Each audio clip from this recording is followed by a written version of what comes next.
नमस्कार, मैं हूं आपके साथ सुरभि तिवारी और आप देख रहे हैं चार का चौका, जहां हर दिन हम लाते हैं शाम 4 बजे की 4 बड़ी खबरें और करते हैं 4 बड़ी खबरों का गहराई से विश्लेषण। तो चलिए शुरू करते हैं आज की पहली खबर से। थाईलैंड में हत्थे चढ़े लूथरा ब्रदर्स, ये पहली खबर हम आपको बताएंगे। और वहीं दूसरी तरफ गोवा अग्निकांड के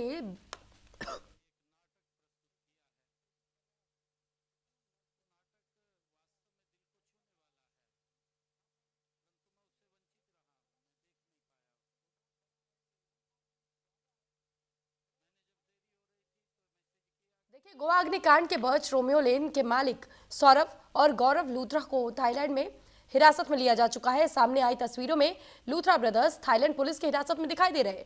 उनके हाथ बंधे हुए पासपोर्ट लेकर खड़े हैं। खबरों के मुताबिक इंटरपोल की तरफ से जारी ब्लू कॉर्नर नोटिस के बाद से ये कड़ी कार्रवाई की गई। इससे पहले विदेश मंत्रालय ने दोनों के पासपोर्ट भी निलंबित कर दिए थे, जिसके बाद से मामले पर एक्शन और तेज हो गया। जल्द ही दोनों को भारत डिपोर्ट किया जाएगा। संसद में ई सिगरेट पर संग्राम देखने को मिला है। ये दूसरी बड़ी खबर रहने वाली है, क्योंकि इस खबर में हम आपको बताएंगे कि कैसे लोकसभा में शीतकालीन सत्र के दौरान उस समय हलचल बढ़ गई जब बीजेपी के सांसद अनुराग ठाकुर ने सदन के भीतर ई सिगरेट पीने का गंभीर मुद्दा उठाया। अनुराग ठाकुर ने किसी सांसद का नाम तो नहीं लिया, लेकिन इशारा साफ था कि मामला टीएमसी के एक सांसद से जुड़ा है। ठाकुर ने यह भी कहा कि संसद की कार्रवाई के दौरान ऐसी गतिविधियां न केवल नियमों के खिलाफ है, बल्कि सदन की मर्यादा को भी ठेस पहुंचती है। और वहीं तीसरी बड़ी खबर भी हम आपको बताएंगे, जो कि अरुणाचल प्रदेश से जुड़ी हुई है। खाई में एक ट्रक गिर गया, इसमें 22 लोगों की जान चली गई। अरुणाचल प्रदेश के अंजाव जिले में एक दिल दहला देने वाला हादसा हुआ। मजदूरों को ले जा रहा एक ट्रक खतरनाक पहाड़ी रास्ते से फिसल करके 1000 फीट गहरी खाई में जा गिरा। इस हादसे में करीब 22 मजदूरों की मौत हो गई, जबकि अब तक सिर्फ एक मजदूर जिंदा निकला। वहीं चौथी बड़ी खबर होगी थाईलैंड और कंबोडिया के बीच जंग को लेकर के। और थाईलैंड और कंबोडिया के बीच जिस तरीके से सीमा संघर्ष चौथे दिन भी जारी रहा, इसके कारण सीमा के पास रहने वाले लाखों लोग सुरक्षित स्थानों पर चले गए हैं। थाईलैंड के F-16 विमानों ने बुधवार को कंबोडिया गांवों पर बमबारी की, जबकि कंबोडिया ने जवाब कार्रवाई करते हुए थाई अस्पताल पर रॉकेट दाग दिए। थाई सेना के F-16 विमानों ने यूनेस्को विश्व धरोहर स्थल प्रह विहार मंदिर सहित कई स्थानों पर हमले किए। एक प्राथमिक विद्यालय पर गोले तक दागे गए। सेना ने 4 जिलों में कर्फ्यू लगा दिया है।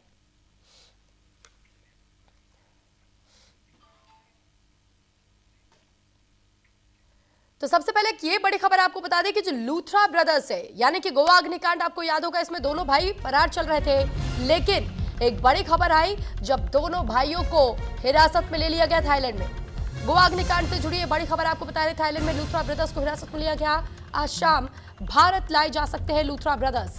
थाईलैंड में लूथरा ब्रदर्स को हिरासत में लिया गया है। और साथ ही ये जो तस्वीर आप देख रहे हैं, हिरासत के दौरान की तस्वीर हम आपको दिखा रहे हैं जब दोनों भाइयों को हिरासत में लिया गया था। तो गोवा अग्निकांड के बर्च बाय रोमियो लेन के मालिक सौरभ और गौरव लूथरा दोनों भाई और दोनों ही देश छोड़कर थाईलैंड चले गए थे, जिसके बाद से ब्लू कॉर्नर नोटिस जारी हुआ था दोनों के खिलाफ। और इसी के तहत इंटरपोल से लगातार कनेक्टेड थी भारतीय टीमें भी। और थाईलैंड में फिलहाल इन दोनों को हिरासत में ले लिया गया है। सामने आई तस्वीरों में लूथरा ब्रदर्स थाईलैंड पुलिस की हिरासत में दिखाई दे रहे हैं। उनके हाथ बंधे हुए हैं, पासपोर्ट लेकर के खड़े हैं। खबरों के मुताबिक इंटरपोल की तरफ से जारी ब्लू कॉर्नर नोटिस के बाद से ये कड़ी कार्रवाई हुई। इससे पहले विदेश मंत्रालय ने दोनों के पासपोर्ट भी निलंबित कर दिए थे, जिसके बाद मामले पर एक्शन और तेज हो गया।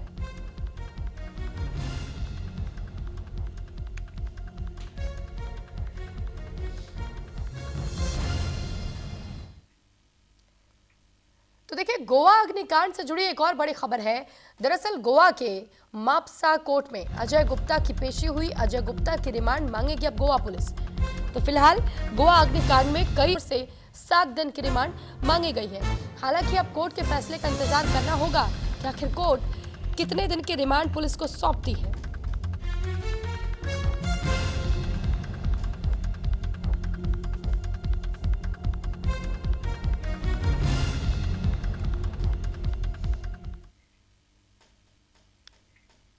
तो वहीं दूसरी ओर शीतकालीन सत्र जारी है लोकसभा में, लेकिन लोकसभा से एक ऐसी खबर सामने आई जिसने हर किसी को हैरान कर दिया।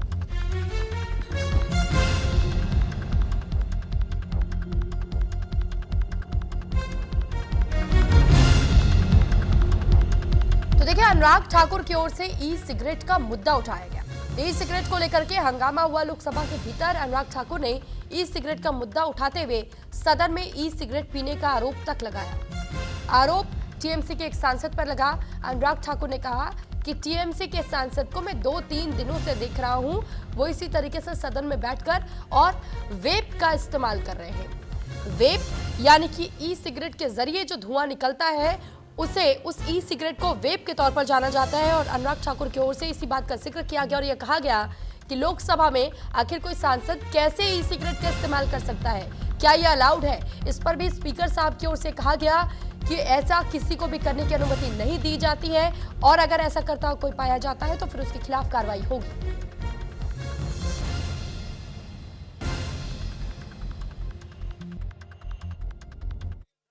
की जानकारी के लिए है सर, देश भर में ई सिगरेट बैन हो चुकी है। क्या सदन में आपने अलाउ कर दी है? नहीं, कोई माननीय सदस्य को कोई भी सर टीएमसी के सांसद पी रहे हैं सर टीएमसी के सांसद सर कई दिनों से लगातार बैठ के पी रहे हैं सर। कोई भी माननीय टीएमसी के सांसद पी रहे हैं सर चेक कर नहीं सर, आप चेक करवाइए सर। एक मिनट व्यवस्था सर सदन में अगर सिगरेट पीना अलाउ कर दिया है। एक मिनट। वहीं इससे पहले कल लोकसभा में तंबाकू खाने पर हंगामा हुआ था, जहां खुद लोकसभा स्पीकर ओम बिरला ने तंबाकू खाने पर सांसद को टोक दिया था। कारण खाना पीना होता है। नहीं, आपसे नहीं कह रहा हूं मैं, इधर खा रहे खा भी इसलिए रहे हैं कि किसान पैदा कर रहा है और हम बीजों की नई नई किस्में तैयार कर रहे हैं। ये वो चीज नहीं खा रहे। अब ये विशेष क्या खा रहे हैं माननीय अध्यक्ष महोदय, मुझे इसकी जब जानकारी नहीं है। ये माननीय सदस्यगण यहाँ खाने पीने का प्रोग्राम मत बरको, बंद करो थैलियां। मैं तो माननीय अध्यक्ष महोदय किसानों की बात कर रहा हूँ जिनके कारण खाना पीना होता है। नहीं, आपसे नहीं कह रहा हूं मैं, इधर खा रहे। खा भी इसलिए रहे हैं कि किसान पैदा कर रहा है और हम बीजों की नई नई किस्में तैयार कर रहे हैं। ये वो चीज नहीं खा रहे। अब ये विशेष क्या खा रहे हैं माननीय अध्यक्ष महोदय, मुझे इसकी जब जानकारी नहीं है। ये माननीय सदस्यगण यहाँ खाने पीने का प्रोग्राम मत बरको, बंद करो थैलियां।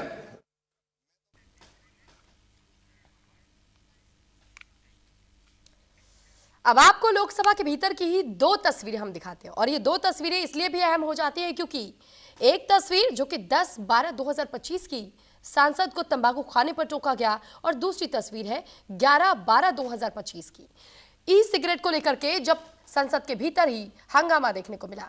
दरअसल दोनों तस्वीरों में एक बात जो आम नजर आई वो ये कि तंबाकू का सेवन किस तरीके से सदन के भीतर बैठ करके किया जा रहा है। क्या ये सदन की गरिमा का अपमान नहीं है? इसको लेकर के टोका जा रहा है सांसदों को। ये माननीय सदस्यगण यहाँ खाने पीने का प्रोग्राम मत बरको, बंद करो थैलियां। मैं तो माननीय अध्यक्ष महोदय किसानों की बात कर रहा हूँ जिनके कारण खाना पीना होता है। नहीं, आपसे नहीं कह रहा हूं मैं, इधर खा रहे। खा भी इसलिए रहे हैं कि किसान पैदा कर रहा है और हम बीजों की नई नई किस्में तैयार कर रहे हैं। ये वो चीज नहीं खा रहे। अब ये विशेष क्या खा रहे हैं माननीय अध्यक्ष महोदय, मुझे इसकी जब जानकारी नहीं है। जानकारी के लिए है सर, देश भर में ई सिगरेट बैन हो चुकी है। क्या सदन में आपने अलाउ कर दी है? नहीं, कोई माननीय सदस्य को कोई भी सर टीएमसी के सांसद पी रहे हैं सर टीएमसी के सांसद सर कई दिनों से लगातार बैठ के पी रहे हैं सर। कोई भी माननीय टीएमसी के सांसद पी रहे हैं सर चेक कर नहीं सर, आप चेक करवाइए सर। एक मिनट व्यवस्था सर सदन में अगर सिगरेट पीना अलाउ कर दिया है। एक मिनट।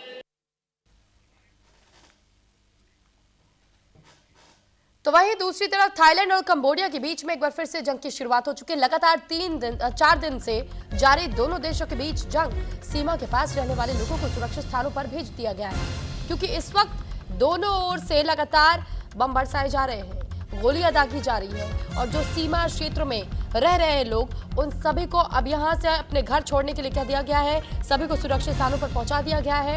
ये तस्वीरें थाईलैंड कंबोडिया बॉर्डर इलाके की हम आपको दिखा रहे हैं जहां पर थाईलैंड के विमानों ने कंबोडिया में जहां बमबारी की तो कंबोडिया ने भी थाई अस्पताल पर रॉकेट दाग दिया।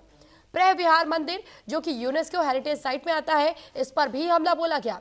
और थाईलैंड और कंबोडिया के बीच सीमा संघर्ष चौथे दिन में प्रवेश कर चुका है। इसके कारण सीमा के पास रहने वाले लाखों लोग सुरक्षित स्थानों पर फिलहाल भेजे गए हैं। थाईलैंड के F-16 विमानों ने बुधवार को कंबोडियाई गांवों पर बमबारी की, जबकि कंबोडिया ने जवाबी कार्रवाई में थाई अस्पताल पर रॉकेट दाग दिए। थाई सेना के F-16 विमानों ने यूनेस्को विश्व धरोहर स्थल यानी कि प्रेह विहार मंदिर पर और इसके साथ साथ कई और मूल्य स्थान ऐसे बताए जा रहे हैं, मुख्य स्थानों पर बमबारी की गई है, रॉकेट दागे गए हैं। एक प्राथमिक विद्यालय पर भी गोला दाग दिया गया। सेना ने 4 जिलों में फिलहाल कर्फ्यू लागू किया है। तो फिलहाल देखिए, आपको यह भी जानकारी देते कि थाईलैंड और कंबोडिया में आखिर विवाद क्यों गहराया। 11वीं सदी के मंदिरों को लेकर के विवाद है। प्रेह विहार यानी प्रेह विहार ता मुएन थॉम मंदिर पर विवाद हुआ। मंदिरों के आसपास की जमीन को लेकर के टकराव हुआ। मंदिर के नक्शे को 1907 में खींचा गया, लेकिन दोनों देश के बीच 817 किलोमीटर की लंबी सीमा खींच दी गई। 1907 में कंबोडिया फ्रांस के उपनिवेश में था और नक्शे में प्रेह विहार मंदिर जिसे कहा जा रहा है उसे कंबोडिया में दिखाया गया। थाईलैंड ने नक्शे को कभी भी सही नहीं माना। ता मुएन थॉम मंदिर को थाईलैंड में दिखाया गया। कंबोडिया ता मुएन थॉम मंदिर को अपना मानता है, यानी जो प्रेह विहार मंदिर है उसे थाईलैंड अपना बता रहा है, कंबोडिया अपना बता रहा है। और इसी नक्शे को लेकर के विवाद है कि आखिर यह मंदिर का जो पूरा प्रांगण है, जो वो जमीन का एरिया है, आखिर वो किसके हक में जाना चाहिए। और अब ये विवाद इतना गहरा चुका है कि थाईलैंड और कंबोडिया के बीच में जंग छिड़ चुकी है। तो जंग क्यों छिड़ी है, ये भी आपको विस्तार से हम जानकारी दे दें कि 28 मई 2025 बॉर्डर पर सैनिकों की पहले तो भिड़ंत के साथ में शुरुआत हुई और फिर एक कंबोडियाई सैनिक की मौत हो गई। 7 जून 2025 थाईलैंड और कंबोडिया ने सीमा पर और सैनिकों को भेजा, यानी पहले कुछ हद तक पहले कुछ सैनिकों को भेजा गया था, लेकिन जैसे संघर्ष की शुरुआत हुई सैनिकों की संख्या बढ़ा दी गई। 15 जून 2025 की अगर बात करें तो थाईलैंड पीएम ने कंबोडिया के पूर्व पीएम से फोन पर बात की। 18 जून 2025 बातचीत का वीडियो सोशल मीडिया पर लीक हो गया। 1 जुलाई 2025 थाईलैंड पीएम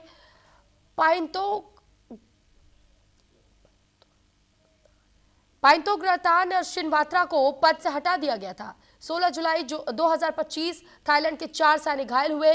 कंबोडिया पर सीमा के पास लैंड माइंस बिछाने का आरोप लगाया गया। और सिर्फ इतना ही नहीं, 24 जुलाई 2025 को थाईलैंड और कंबोडिया के बीच शिव मंदिर को लेकर के गोलीबारी शुरू हो गई। 27 जुलाई 2025 को ट्रंप ने थाईलैंड कंबोडिया के बीच सीजफायर करवाने का दावा किया, लेकिन आप खुद देख सकते हैं कि चौथा दिन है आज। बावजूद इसके थाईलैंड और कंबोडिया के बीच में ये तनावपूर्ण माहौल अभी भी सीज फायर की ओर बढ़ता हुआ दिखाई नहीं दे रहा।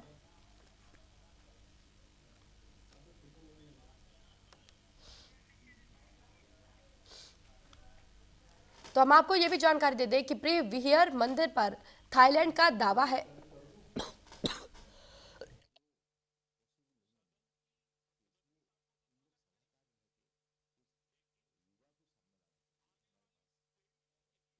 प्रेह विहार मंदिर को लेकर के लंबे समय से विवाद चल रहा है। थाईलैंड मंदिर पर कंट्रोल करने की कोशिश में लगा हुआ है। 1959 में कंबोडिया ये मामला अंतर्राष्ट्रीय न्यायालय में लेकर के गया। साल 1962 में अदालत ने कंबोडिया के पक्ष में फैसला सुनाया। कोर्ट ने थाईलैंड को अपने सैनिक हटाने का आदेश दिया। थाईलैंड ने इसे स्वीकार किया, लेकिन जमीन पर विवाद जारी रखा। 2008 में मंदिर को यूनेस्को ने वर्ल्ड हेरिटेज साइट में शामिल कर दिया। मंदिर को मान्यता मिलने के बाद से विवाद और बढ़ गया। दोनों देशों को सेनाओं के बीच में एक बार फिर झड़प देखने को मिली। 2011 में हालात बहुत ज्यादा बिगड़ गए। हजारों लोग अपने घर छोड़ने पर मजबूर हुए। साल 2013 में कोर्ट ने अपने पुराने फैसले को बरकरार रखा। कोर्ट ने कहा, मंदिर ही नहीं, आसपास का क्षेत्र भी कंबोडिया का है। थाईलैंड को अपनी सेना वहां से पूरी तरह हटाने को कहा गया। सीमा का मुद्दा अब तक पूरी तरीके से हल नहीं हो पाया है।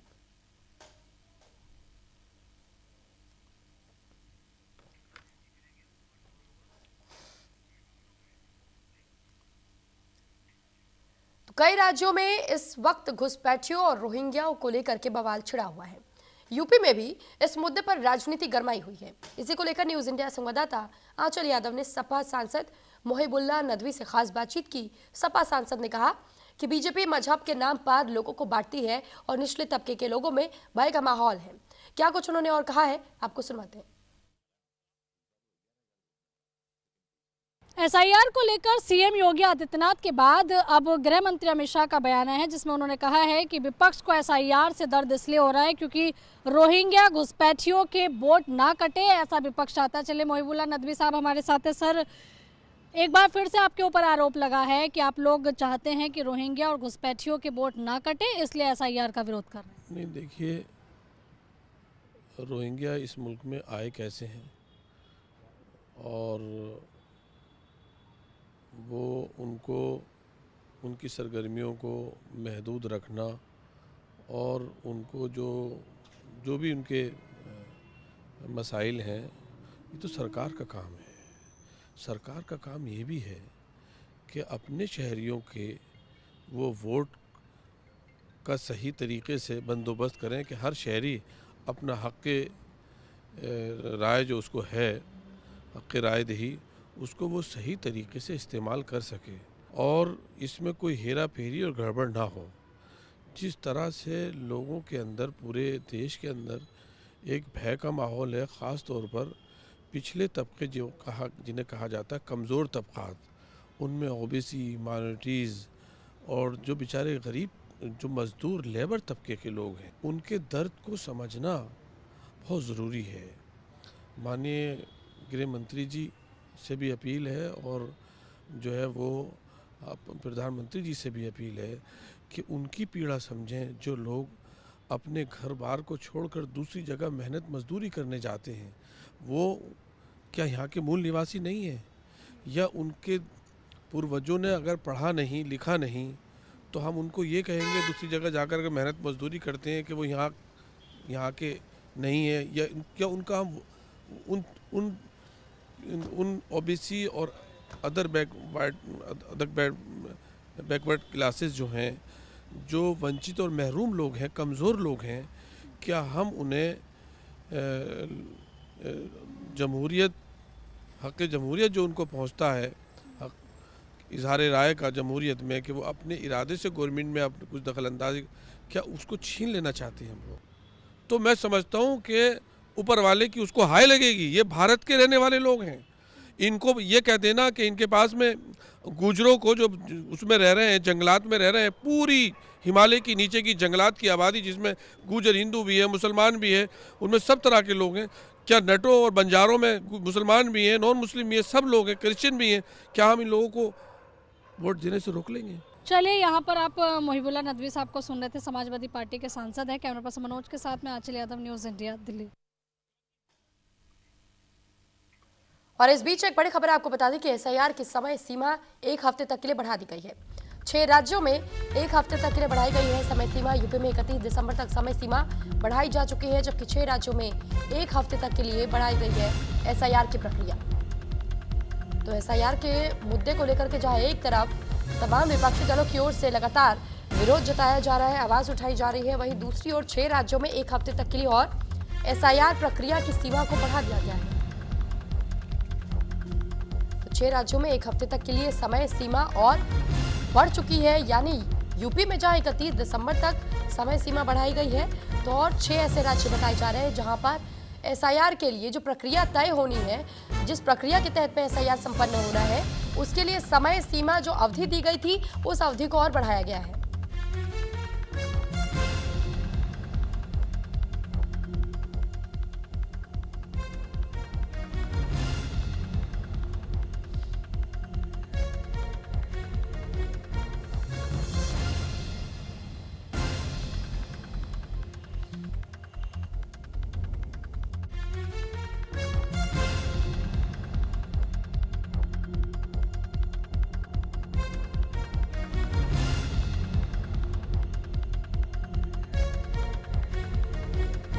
फिलहाल ये बड़ी खबर आपको बता रहे कि 6 राज्यों में 1 हफ्ते तक के लिए एसआईआर की समय सीमा बढ़ा दी गई है, यानी कि जो प्रक्रिया होती है एसआईआर के लिए, उसके लिए समय सीमा को बढ़ाया गया है। एक तरफ जहां विपक्षी दल पहले से एसआईआर के खिलाफ लगातार अपनी आवाज उठा रहे हैं और वो मांग कर रहे हैं कि इसे अभी इतनी जल्दी लागू नहीं किया जाना चाहिए, इसमें भी धांधली है और इसे सही तरीके से नहीं कराया जा रहा है। लेकिन इस बीच आप देखिए कि बिहार में सबसे पहले इसकी शुरुआत हुई और उसके बाद से धीरे धीरे चुनाव आयोग की ओर से पहले ही स्पष्ट किया गया था और ये कहा गया था कि आगे आने वाले समय में हम इसे पूरे देश में लागू करेंगे। और अब एक एक करके बहुत जल्द जब बंगाल में चुनाव होंगे, बंगाल में भी इसी तरीके से कहा गया था कि एसआईआर लागू होगा, लेकिन इस पर भी ममता बनर्जी भड़की थी। विपक्ष के तमाम नेताओं की ओर से विरोध इस पर जताया गया था, लेकिन 6 राज्यों में 1 हफ्ते का समय और बढ़ाया जा चुका है।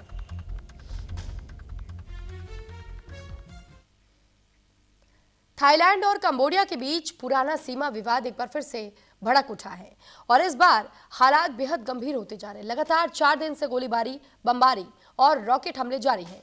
दोनों देशों की सेनाएं आमने सामने हैं और सीमा के पास बसे लाखों लोग सुरक्षित इलाकों में पहुंचाए जा चुके हैं। क्या वजह है इस नए युद्ध की और हालात किस ओर जा रहे हैं, आपको एक रिपोर्ट के जरिए दिखाते हैं।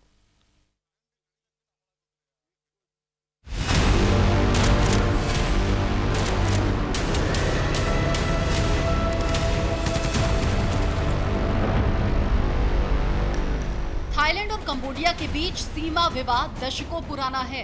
दोनों देशों की सेनाएं कई बार आमने सामने आ चुकी हैं और अंतर्राष्ट्रीय दबाव के बावजूद तनाव खत्म होने का नाम नहीं ले रहा। जुलाई महीने के युद्ध के बाद एक बार फिर से थाईलैंड और कंबोडिया युद्ध के मैदान में आ गए हैं। थाईलैंड कंबोडिया सीमा पर 4 दिन से जंग जैसे हालात हैं। दोनों तरफ से तस्वीरें वही, धुएं का गुबार, जोरदार धमाके और लगातार हमले। थाईलैंड की एयरफोर्स ने बुधवार को बड़ा कदम उठाते हुए F-16 फाइटर जेट्स को हवा में उतार दिया और कंबोडिया के गांवों पर एयर स्ट्राइक की। बमबारी के बाद गांव में तबाही का मंजर फैल गया, कई घर मलबे में तब्दील हो गए। थाईलैंड के हमले के तुरंत बाद कंबोडिया ने भी कड़े जवाबी कदम उठाए। कंबोडियाई सेना ने थाईलैंड के एक अस्पताल पर रॉकेट दागे। रॉकेट गिरने के बाद इलाके में अफरा तफरी मच गई। दोनों देशों की सेनाएं अब सीमा पर हैवी आर्टिलरी का इस्तेमाल कर रही है और लगातार फायरिंग जारी है। एशिया में जंग, थाईलैंड कंबोडिया के बीच फिर से शुरू हुई जंग। लगातार 4 दिन से जारी दोनों देशों के बीच जंग। सीमा के पास रहने वाले लोगों को सुरक्षित स्थानों पर भेजा। दोनों देशों में 6 लाख से ज्यादा लोगों ने घर छोड़ा। थाईलैंड के विमानों ने कंबोडिया में बमबारी की। थाईलैंड के F-16 विमानों से हमला किया। कंबोडिया ने भी थाई अस्पताल पर दागे रॉकेट। थाई ठिकानों पर 80 से ज्यादा ड्रोन हमले। BM-21 रॉकेट और टैंक से फायरिंग की। प्रे विहार, मंदिर और कई जगहों पर हमले। थाई सेना ने 4 जिलों में कर्फ्यू लगाया। इस संघर्ष में सबसे ज्यादा प्रभावित हो रहे हैं सीमा के पास रहने वाले मासूम लोग। दोनों देशों ने मिलाकर लाखों नागरिकों को सुरक्षित जगहों पर पहुंचाया है। कई गांव खाली हो चुके हैं, स्कूल बंद हैं और बाजार सुनसान। थाई सेना ने हालात काबू में रखने के लिए 4 जिलों में कर्फ्यू भी लगा दिया। संघर्ष का खतरा लगातार बढ़ रहा है क्योंकि दोनों देश सीमा पर अतिरिक्त सैनिक तैनात कर रहे हैं। हालात बिगड़ने पर आसियान देशों ने भी चिंता जताई है। कई अंतर्राष्ट्रीय एजेंसियां दोनों देशों से अपील कर रही हैं कि बातचीत से हल निकालें, वरना ये विवाद पूरे दक्षिण पूर्व एशिया की शांति के लिए खतरा बन सकता है। अब आपको बताते हैं कि आखिर दोनों में विवाद किसको लेकर है। थाईलैंड कंबोडिया में क्या विवाद? 11वीं सदी के मंदिरों को लेकर विवाद। प्रिय विहार यानी कि प्रिय विहार ताम मुएन थॉम मंदिरों पर विवाद। मंदिरों के आसपास की जमीन को लेकर टकराव। मंदिर के नक्शे को 1907 में खींचा गया। दोनों देशों के बीच 817 किलोमीटर की लंबी सीमा खींची गई। 1907 में कंबोडिया फ्रांस के उपनिवेश में था। नक्शे में प्री विहियर मंदिर को कंबोडिया में दिखाया गया। थाईलैंड ने नक्शे को कभी सही नहीं माना। ताम मुएन थॉम मंदिर को थाईलैंड में दिखाया गया। तनाव बढ़ते ही संयुक्त राष्ट्र और आसियान देशों में चिंता बढ़ गई है। अंतर्राष्ट्रीय समुदाय दोनों देशों से तुरंत बातचीत बहाल करने की अपील कर रहा है। अमेरिका ने भी कहा है कि सीजफायर को बचाने के लिए दोनों पक्ष संयम बरतें। आखिरकार हालात इतने बुरे कैसे हो गए, आपको बताते हैं। थाईलैंड कंबोडिया के बीच क्यों छिड़ी जंग? 28 मई 2025 बॉर्डर पर सैनिकों की भिड़ंत, एक कंबोडियाई सैनिक की मौत। 7 जून 2025 थाईलैंड और कंबोडिया ने सेना पर और सैनिकों को भेजा। 15 जून 2025 थाईलैंड पीएम ने कंबोडिया के पूर्व पीएम से फोन पर बात की। 18 जून 2025 बातचीत का वीडियो सोशल मीडिया पर लीक हो गया। 1 जुलाई 2025 थाईलैंड पीएम पाइंगतोंग शिनवात्रा को पद से हटाया गया। 16 जुलाई 2025 थाईलैंड के 4 सैनिक जख्मी, कंबोडिया पर सीमा के पास लैंडमाइंस बिछाने का आरोप। 24 जुलाई 2025 थाईलैंड कंबोडिया के बीच में शिव मंदिर को लेकर गोलीबारी शुरू हुई। 27 जुलाई 2025 ट्रंप ने थाईलैंड कंबोडिया के बीच सीजफायर करवाने का दावा किया। अब बड़ा सवाल यह है कि क्या ये तनावपूर्ण युद्ध में बदल जाएगा या कूटनीति एक बार फिर से हालात को काबू में कर पाएगी। दोनों देशों के बीच में संवाद बंद है और हर गुजरते घंटे के साथ स्थिति और अधिक विस्फोटक होती जा रही है। तो कुल मिलाकर हालात काफी तनावपूर्ण हैं और पिछले 4 दिन में दोनों देशों के रिश्ते युद्ध की दहलीज तक जा पहुंचे हैं। दुनिया की नजरें इस वक्त थाईलैंड कंबोडिया सीमा पर टिकी है और उम्मीद यही है कि ये आग जल्द ही शांत हो। Swati Saxena, news India. और इसी के साथ फिलहाल इस बुलेटिन में इतना ही। नमस्कार।